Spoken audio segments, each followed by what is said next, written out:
Hello everyone, six മിസലേനിയുടെ മറ്റൊരു എപ്പിസോഡിലേക്ക് എല്ലാവർക്കും സ്വാഗതം. മുടികൊഴിച്ച സീരീസിലെ രണ്ടാമത്തെ വീഡിയോ ആണ് ഇന്ന്. കഴിഞ്ഞ വീഡിയോയിൽ പറഞ്ഞതുപോലെ ഏറ്റവും കോമൺ ആയിട്ടുള്ള hair loss, hereditary hair loss അഥവാ ആൻഡ്രോജനറ്റിക് അലോപേഷ്യ അഥവാ പാറ്റേൺ ഹെയർ ലോസ്, ഇതിനെക്കുറിച്ചാണ് ഇന്നത്തെ വീഡിയോ. ഇത് വളരെ സിംപ്ലിഫൈ ചെയ്തിട്ടാണ് ഇന്ന് പറയാൻ പോകുന്നത്. അധികം വൈകാതെ തന്നെ നമുക്ക് വീഡിയോയിലേക്ക് കിടക്കാം. Let's go to the video. എന്താണ് ഹെറിഡിറ്ററി ഹെയർ ലോസ് അഥവാ ആൻഡ്രോജനറ്റിക് അലോപേഷ്യ അഥവാ pattern hair loss? It's a genetically predetermined disorder due to excessive response to androgens characterized by progressive loss of terminal hair of the scalp, manifested after puberty with a characteristic presentation or distribution in both males and females. Definition ആയിട്ട് ആരും പേടിക്കേണ്ട കേട്ടോ. ഈ definition നമ്മൾ break ചെയ്താൽ വളരെ ഈസിയാണ് മനസ്സിലാക്കാൻ പറ്റും. It is A genetically predetermined disorder എന്ന് പറഞ്ഞാൽ ഇത് പേര് പോലെ തന്നെ ഹെറിഡിറ്ററി ആണ്. അതായത് നമ്മുടെ അച്ഛനമ്മമാരിൽ ഉണ്ടെങ്കിൽ മക്കളിൽ കാണാനുള്ള ചാൻസ് കൂടുതലാണ്. ഇതിൽ ആൻഡ്രോജൻ എന്ന ഹോർമോൺ കൂടുതലായിട്ട് ഉണ്ടാകുമ്പോഴാണ് ഇങ്ങനെയുള്ള ഒരു മാനിഫെസ്റ്റേഷൻ, ആൻഡ്രോജനറ്റിക് അലോപേഷ്യ അല്ലെങ്കിൽ ഹെറിഡിറ്ററി ഹെയർ ലോസ് എന്ന പോലത്തെ മാനിഫെസ്റ്റേഷൻ ഉണ്ടാകുന്നത്. ഇതിൽ മുടി സാവധാനമായി കൊഴിഞ്ഞു പോകുന്നു. ഒറ്റയടിക്ക് കൊഴിഞ്ഞു പോകുന്നില്ല, സാവധാനമായിട്ട് കൊഴിഞ്ഞു പോകുന്നു. പിന്നെ ഇത് കൗമാരപ്രായത്തിന് ശേഷമാണ് കാണപ്പെടുന്നത്. മാത്രമല്ല സ്ത്രീകളിലും പുരുഷന്മാരിലും വ്യത്യസ്തമായ പാറ്റേണിലാണ് ഇത് കാണപ്പെടുന്നത്. ഇങ്ങനെ ബ്രേക്ക് ചെയ്ത് നോക്കുമ്പോൾ ഇത് വളരെ എളുപ്പമാണല്ലേ. ഇതിന്റെ കാരണങ്ങൾ എന്തൊക്കെ?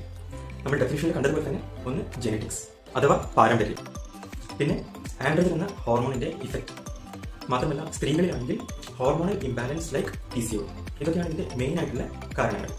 ആരിലാണ് ഇത് കൂടുതലായിട്ട് കണ്ടുവരുന്നത്? മെയിനായിട്ട് വെള്ളവർഗ്ഗക്കാർ, അവരായിട്ട് കുറച്ച് കുറവായിട്ട് ഏഷ്യക്കാർ, പിന്നെയും കുറവായിട്ട് കാണുന്നത് ആഫ്രിക്കക്കാർ. പിന്നെ സ്ത്രീകളിലാണെങ്കിൽ ഈ ആൻഡ്രോജനറ്റിക് അലോപേഷ്യ കൂടുതലായിട്ട് കണ്ടുവരുന്നത് മെനോപോസിന് ശേഷമാണ്. ആൻഡ്രോജനറ്റിക് അലോപേഷ്യയുടെ മെക്കാനിസം അറിയുന്നതിന് മുമ്പേ നമുക്ക് ഹെയർ സൈക്കിൾ എന്തെന്ന് നോക്കാം. കഴിഞ്ഞ വീഡിയോ ഞാൻ പറഞ്ഞിട്ടുണ്ട്, ഹെയർ ഫോളിക്കിൾ ആണ് ഹെയറിന്റെ പ്രൊഡക്ഷൻ സെന്റർ. അതായത് ഈ ഹെയർ ഫോളിക്കിളിൽ നിന്നാണ് ഹെയർ ഇങ്ങനെ വളർന്ന് വലുതായി പിന്നെ അവസാനം കൊഴിഞ്ഞു പോകുന്നത്.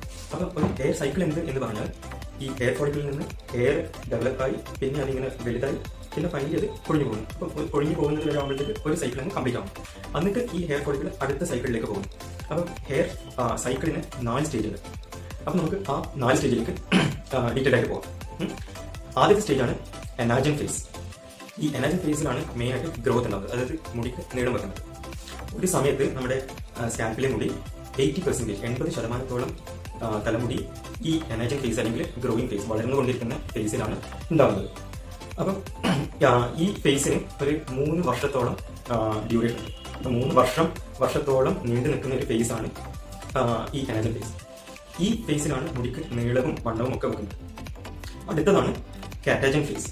ഇതിൽ ഈ ഹെയർ ഫോളിക്കിൾ ഇങ്ങനെ ചുരുങ്ങി അതിന്റെ ഗ്രോത്ത് കഴിഞ്ഞിട്ട് അതിങ്ങനെ ചുരുങ്ങുന്നു. എനാജൻ ഫേസിൽ അതിങ്ങനെ ഹെയർ ഫോളിക്കിൾ ഗ്രോ ചെയ്യുന്നു, അതേപോലെ ഹെയറും ഇങ്ങനെ ലെങ്ത് ഇങ്ങനെ കൂടുന്നു, അതിന്റെ നീളം കൂടുന്നു, വണ്ണം കൂടുന്നു. പിന്നെ ഹെയർ ഫോളിക്കിൾ ഇങ്ങനെ ചുരുങ്ങുന്നു, അതാണ് കാറ്റാജൻ ഫേസ്. ഇത് ഈ ഒരു ഫേസിൽ നമ്മുടെ തലമുടിയിൽ ഒരു 1-2% മുടി മാത്രമേ അറ്റ് എ ടൈം ഈ ഫേസിൽ ഉണ്ടാവുന്നുള്ളൂ. ഇതിന്റെ ദൈർഘ്യം എന്ന് പറഞ്ഞാൽ വെറും 3 ആഴ്ചയോളം മാത്രമേ ഉണ്ടാവുന്നുള്ളൂ. അടുത്ത ഫേസാണ് ടീലോജൻ ഫേസ്. അതിന് റെസ്റ്റിംഗ് ഫേസ് എന്നും പറയും. അതായത് ഈ ഹെയർ ഫോളിക്കിൾ ഇങ്ങനെ ചുരുങ്ങിയതിനു ശേഷം ആ സ്റ്റേജിൽ തന്നെ ഇങ്ങനെ കണ്ടിന്യൂ ചെയ്യും ഒരു 3 മാസത്തോളം. ഓക്കെ, അപ്പം അറ്റ് എ ടൈം ഒരു 10% മുടി ഈ ഫേസിലുണ്ടാവുന്നു. ഫൈനൽ സ്റ്റേജാണ് എക്സോജൻ ഫേസ്. അതായത് ഈ ഇങ്ങനെ ടീലോജൻ ഫേസിലുള്ള മുടി പിന്നെ അതിന്റെ ഫംഗ്ഷന് വേണ്ടി പിന്നെ അത് കൊഴിഞ്ഞു പോകുന്നു, അത്രയേ ഉള്ളൂ. അപ്പം anagen phase, catagen phase, telogen phase, exogen phase. മനസ്സിലായി വിചാരിക്കുന്നു. അപ്പം ഒരു ദിവസം 100 മുടി കൊഴിഞ്ഞു പോകുന്നത് വളരെ നോർമലാണ്. ഇനി നമുക്കിതിന്റെ മെക്കാനിസം അറിയാം. മുടി കൊഴിച്ചിൽ ഉണ്ടാവുന്നത് എങ്ങനെ? ആൻഡ്രോജൻ എന്ന ഹോർമോണിന്റെ ഇഫക്റ്റ് കാരണം എനാജൻ ഫേസ്, ഗ്രോത്ത് ഫേസ്, അതിന്റെ ദൈർഘ്യം കുറയുന്നു. അതായത് 3 വർഷത്തോളം ഒരു ഹെയർ ഫോളിക്കിൾ അല്ലെങ്കിൽ ഒരു ഹെയർ ഫോളിക്കിളിൽ നിന്ന് വരുന്ന മുടി 3 വർഷത്തോളം കൊണ്ട് ഉണ്ടാവേണ്ട വലിപ്പവും നീളവും വെറും ചുരുങ്ങിയിട്ട് ഒരു മാസത്തേക്ക് മാത്രമാണ്. 3 വർഷത്തോളം വേണ്ടത് 1 മാസത്തോളം. അതായത് 3 വർഷത്തോളം കൊണ്ട് വളരേണ്ടതിന് പകരം അത് ജസ്റ്റ് 1 മാസം കൊണ്ട് എത്രത്തോളം വളരാൻ പറ്റുന്നു അത്രത്തോളമാണ് വളരുന്നത്. അപ്പോൾ എന്താകുന്നു? ഹെയർ ഫോളിക്കിളിന്റെ സൈസ് കുറയുന്നു, അതേപോലെ അതിൽ നിന്ന് വരുന്ന മുടിയുടെ ലെങ്ത്തും വണ്ണവും കുറയുന്നു. ഇതിന് മിനിയാച്ചറൈസേഷൻ ഓഫ് ഹെയർ ഫോളിക്കിൾ എന്നാണ് പറയുന്നത്. ഇതിനുശേഷം അടുത്ത ഈ ഒരു ഹെയർ ഫോളിക്കിൾ മുടി ഉണ്ടായി മുടി പിന്നെ വളർന്ന് പിന്നെ മുടി കൊഴിഞ്ഞതിന് ശേഷം അടുത്ത സൈക്കിളിലേക്ക് പോകും. ഞാൻ നേരത്തെ പറഞ്ഞു അടുത്ത സൈക്കിളിലേക്ക് പോകും. അപ്പം ഓരോ സൈക്കിൾ കഴിയും തോറും ഈ ഹെയർ ഫോളിക്കിളിന്റെ സൈസ് കുറഞ്ഞു വരുന്നു. ഇത്ര വലുതുള്ളത് കുറഞ്ഞു വരുന്നു. അതിനനുസരിച്ച് തന്നെ അതിൽ നിന്നുണ്ടാകുന്ന മുടിയുടെയും ലെങ്ത്തും അതിന്റെ സൈസും കുറഞ്ഞു വരുന്നു. അങ്ങനെ ഫൈനലി എന്താവുന്നു? ഈ നമ്മുടെ സ്കിന്നിനുള്ളിൽ നിന്ന് വരുന്ന മുടി സ്കിന്നിന് പുറത്തോട്ടേക്ക് വരിക തന്നെയില്ല. അങ്ങനെ ആ ഏരിയ നമുക്കൊരു കഷണ്ടി പോലെയോ അല്ലെങ്കിൽ ബാൾഡ് പാച്ച് പോലെയോ ആയിട്ട് കാണപ്പെടുന്നു. ഇതാണ് ഇതിന്റെ പ്രോപ്പർ ആയിട്ടുള്ള മെക്കാനിസം. Types of ആൻഡ്രോജനറ്റിക് alopecia. ഇത് ആണുകളിലും പെണ്ണുകളിലും രണ്ട് രീതിയിലാണ് കാണപ്പെടുന്നതെന്ന് പറഞ്ഞത്, രണ്ട് പാറ്റേൺ ആയിട്ട്. അപ്പം പുരുഷന്മാരിൽ പറഞ്ഞതിന് മെയിൽ പാറ്റേൺ ഹെയർ ലോസ് എന്നാണ് പറയുന്നത്. ഇതിലെങ്ങനെയാണെന്ന് പറഞ്ഞാൽ മുൻവശത്ത് ഈ ഒരു ഭാഗത്ത് മുൻവശത്തിന്റെ ഈ രണ്ട് ഭാഗത്തായിട്ട് മുടി ഇങ്ങനെ കയറി പോകും. മാത്രമല്ല തലയുടെ ഏറ്റവും മുകളിൽ ഈ ഭാഗത്തും കുറച്ച് ഹെയർ ഡെൻസിറ്റി കുറഞ്ഞു വരും. അപ്പോൾ ഈ രണ്ട് ഭാഗത്തും പിന്നെ ഹെയർ ഡെൻസിറ്റി കുറയുകയും പിന്നെ കഷണ്ടി പോലെ രൂപപ്പെടുകയും ചെയ്യും. ഇതിന് പല ഗ്രേഡായിട്ട് ഇതിന്റെ സിവിയറിറ്റി അനുസരിച്ചിട്ട് പല ഗ്രേഡായിട്ട് ക്ലാസിഫൈ ചെയ്യാൻ പറ്റും. ഈ കാണുന്നതാണ് ഹാമിൽട്ടൺ നോർവുഡ് ക്ലാസിഫിക്കേഷൻ. ഇതിൽ ഈ രണ്ടാമത്തെ ടൈപ്പ് 2 ഗ്രേഡാണ് ഏറ്റവും കോമൺ. അതുപോലെ തന്നെ സ്ത്രീകളിൽ കാണുന്നതിനാണ് ഫീമെയിൽ പാറ്റേൺ ഹെയർ ലോസ് എന്ന് പറയുന്നത്. അവരിൽ ഈ മുന്നിൽ കാണുന്ന ഈ ഹെയർ ലൈൻ അങ്ങനെ തന്നെ അതിനൊരു കുഴപ്പമുണ്ടാകുന്ന ഹെയർ ലൈൻ കറക്റ്റായിട്ട് തന്നെ ഉണ്ടാവും. പക്ഷേ സ്ത്രീകളിൽ ഈ ഒരു ഭാഗത്ത് നടുവിൽ സെൻട്രൽ ഏരിയയിലാണ് മുടി കൊഴിച്ചിൽ കൂടുതൽ കാണപ്പെടുന്നത്. അവിടെ മുടിയുടെ ഡെൻസിറ്റി കുറയുകയും ഈ ഒരു ഭാഗത്ത് കുറച്ചൊരു ഗ്യാപ്പ് ഭയങ്കര കൂടുതലായതുപോലെ കാണുകയും ചെയ്യുന്നു. ലുഡ്വിഗ് ആൻഡ് സിൻക്ലെയർ ക്ലാസിഫിക്കേഷനാണ് ഫീമെയിൽ പാറ്റേൺ ഹെയർ ലോസിൽ ഉപയോഗിക്കുന്നത്. സ്ത്രീകളിലും പുരുഷന്മാരിലും എന്തുകൊണ്ടാണ് ഈ കണ്ടീഷൻ ഇങ്ങനെ രണ്ട് രീതിയിലായിട്ട് പ്രസന്റ് ചെയ്യുന്നത്? ഇങ്ങനെയുള്ള ഒരു വ്യത്യാസം ഉണ്ടാവാൻ കാരണം അവരിൽ ഇരുവരിലുമുള്ള ഹോർമോൺസിലുള്ള വ്യത്യാസം തന്നെയാണ്. മുടി കൊഴിച്ചിൽ കൊണ്ടുള്ള കുഴപ്പങ്ങൾ എന്തൊക്കെ? ഒന്നാമത് ലാക്ക് ഓഫ് സെൽഫ് കോൺഫിഡൻസ്, അതായത് നമ്മുടെ ആത്മവിശ്വാസക്കുറവ്.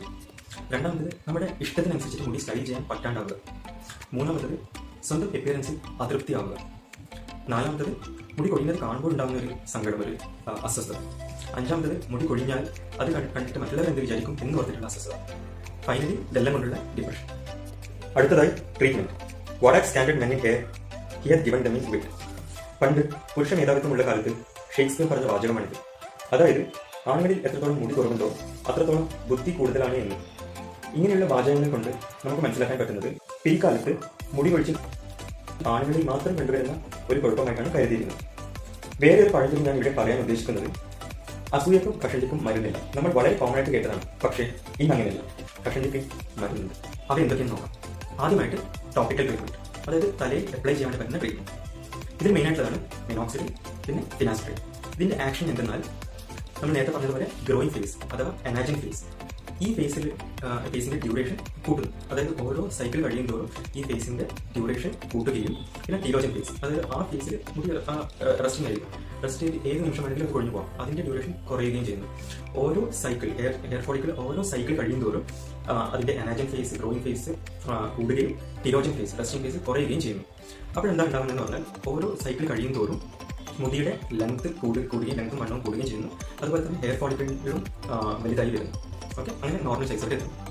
അടുത്തതായിട്ട് ഓറൽ ട്രീറ്റ്മെന്റ്, അതായത് നമുക്ക് കഴിക്കാൻ പറ്റുന്നത്. ഇതിൽ മെയിനായിട്ടുള്ളതാണ് ഫിനാസ്ട്രൈൻ, പിന്നെ കുറച്ച് supplements like biotin, zinc, iron. പിന്നെ നമുക്ക് ചെയ്യാൻ പറ്റുന്ന കുറച്ച് പ്രൊസീജിയേഴ്സ് ആണ്. ഇതിൽ മെയിനായിട്ടുള്ളതാണ് PRP, പ്ലേറ്റ്ലെറ്റ് റിച്ച് പ്ലാസ്മ. ഇതിൽ പേഷ്യന്റിന്റെ ബ്ലഡ് നമ്മൾ വിഡ്രോ ചെയ്തിട്ട് അതിന് സ്ലൈറ്റ് ആയിട്ട് പ്രോസസ്സ് ചെയ്തിട്ട് അത് ഈ എവിടെയാണോ മുടി കുറവുള്ളത് ആ ഭാഗത്ത് ഇഞ്ചെക്ട് ചെയ്യുന്നു. ഇത് ഭയങ്കര പോപ്പുലർ ആണ്. ഇപ്പം ഇതിന് ലിക്വിഡ് ഗോൾഡ് എന്നും ഇപ്പോൾ പറയപ്പെടുന്നു. അടുത്തതായിട്ട് ഹെയർ ട്രാൻസ്പ്ലാന്റേഷൻ, അതായത് മുടിയുള്ള ഭാഗത്ത് നിന്ന്, മെയിൻലി ഈ ഗർഭിലുള്ള ഭാഗത്ത് നിന്ന് മുടിയുടെ ഹെയർ ഫോളിക്കിൾ എക്സ്ട്രാക്ട് ചെയ്തിട്ട് എവിടെയാണ് മുടി കുറവുള്ളത് അവിടത്തേക്ക് ഇംപ്ലാന്റ് ചെയ്യുന്നതാണ്. അത് ട്രാൻസ്പ്ലാന്റ് ചെയ്യുന്നതാണ്. ട്രാൻസ്പ്ലാന്റേഷൻ എന്ന് പറയുന്നത് അതുകൊണ്ടാണ്. മൂന്നാമത്തത് ലേസർ ടെക്നിക്സ് ഉണ്ട്, പിന്നെ ഇഞ്ചക്ഷൻ, ബോട്ടിലിനം ടോക്സിൻ ഇഞ്ചക്ഷൻ. ഇതൊക്കെയാണ് മെയിൻ ആയിട്ടുള്ള ട്രീറ്റ്മെന്റ്. പിന്നെ വേറെ എന്ന് പറയുമ്പോൾ നമുക്ക് നാലാമത്തത്, അതായത് നമുക്ക് ഈ ഹെയർ ലോസ് അല്ലെങ്കിൽ ആൻഡ്രോജനിക് അലോപേഷ്യ നമുക്ക് മാസ്ക് ചെയ്യാൻ വേണ്ടി പറ്റും, അതായത് കവറപ്പ് ചെയ്യാൻ വേണ്ടി പറ്റും. വേറെ ഒരാൾ കാണാത്ത രീതിയിൽ കവറപ്പ് ചെയ്യാൻ വേണ്ടി പറ്റും. എങ്ങനെയെന്ന് വെച്ചാൽ വിഗ് വെക്കലും പിന്നെ തൊപ്പി ധരിക്കലും അങ്ങനെ. ഇതൊക്കെയാണ്, ഈ നാലാണ് മെയിൻ ആയിട്ടുള്ള treatment methods. Hereditary hair loss അത് എന്തെന്നും അത് എങ്ങനെ ഉണ്ടാകുമെന്നും സ്ത്രീകളിലും പുരുഷന്മാരിലും ഉണ്ടാകുന്ന ഡിഫറെന്റ് പാറ്റേൺസും പിന്നെ അതുകൊണ്ടുണ്ടാകുന്ന കുഴപ്പങ്ങളും എങ്ങനെ അതിനെ ട്രീറ്റ് ചെയ്യാമെന്നും പിന്നെ ഹെയർ സ്റ്റൈലിനെ കുറിച്ചിട്ടും ഒക്കെ ഈ വീഡിയോ കേട്ടല്ലോ. ഇത് നിങ്ങൾക്ക് ഇഷ്ടപ്പെട്ടു എന്ന് വിചാരിക്കുന്നു. ഹെയർ ലോസിനെ കുറിച്ചിട്ടുള്ള അടുത്തൊരു വീഡിയോയുമായി കാണുന്നതിന് ബൈ ബൈ.